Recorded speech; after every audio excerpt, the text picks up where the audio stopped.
Udada aliyepita hapa kalipa. Kanipa mimi. Wewe usitaki nifukuzwe kazi wewe. Umeona nani kapewa hela? Mimi sijachukua hata shilingi 10 ya mtu. Msinitafutie matatizo. Msinitafutie matatizo kabisa. Nyinyi kama kawapa shauri yenu, mmepewa, mmekula hela, sawa.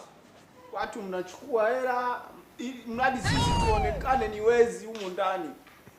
Nionekane mimi sina chochote ninachojua kusimamia. Allah. Nini kinaendelea hapa? Mbona nasikia kelele huko ndani? Adamu, humu ndani watu hawanipendi. Watu wanamsuka mtu wenyewe. Anawapa hela, afu anakuja kuniambia mimi eti nimechukua hela. Yaani jana tu tumekuajiri, leo shati ya hasara.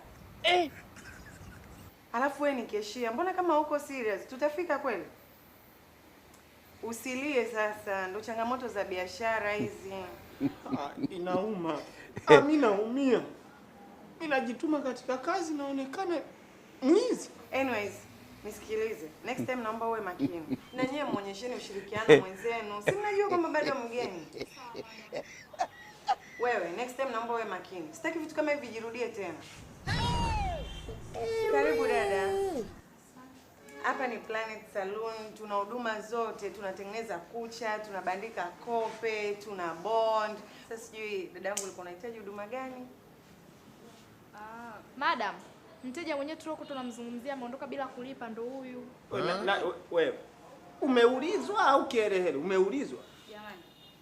Mimi mbona nililipa? Tena hela yenyewe nimempa huyu kaka. Kilichonirudisha hapa nimeona nije nibandike na kope moja kwa moja hapa. Si mnabandika kope? Dada, tunabandika. Nikope? Wewe. Usijitoe akili. Kwa muda wote hapa tunabishana watu tunasema zwazwa, kumbe pesa umepewa alafu unasema mteja ameondoka bila kulipa hela. Mbona unataka tuharibie jina la saluni yetu? Nani? Hivi ni kweli au umenifa? Ngoja nani? Madam, mimi niliona kabisa. Nani sasa? Wewe naye kumchongea mtu. Wewe njoo hapa. Ipo kumbe. Mshamaliza kumsuka. Wewe. Madam, hela si hapa. Ngoja nisaidie nani? Mshamaliza kumsuka. Unamaliza kwa nasaidia. Naomba kabidhi hela kwa mtu yoyote hapa. Alafu wewe uende nyumbani nitakupigia simu. Kwa nini madam? Mtu hela nimeiona hii hapa. Jamani, mnachonitaka ni nini? Hela nimeiona. Si ningeificha sasa. Nimeionyesha. Hii hapa nilikuwa naleta mimi mfukoni, sijaiona. Kwa hiyo tunabishana au? Nimekwambia kabidhi hiyo pesa kwa mtu yoyote. Ondoka nitakupigia simu. Ambacho unaelewa kitu gani? Umefurahi nimefukuzwa kazi. Si ndio ulichokuwa unataka? Kilichokuwashu kamuuliza mtu ni nini? Sawa, asante. Ngoja niende nayo, sina hela ya kula nyumbani sasa.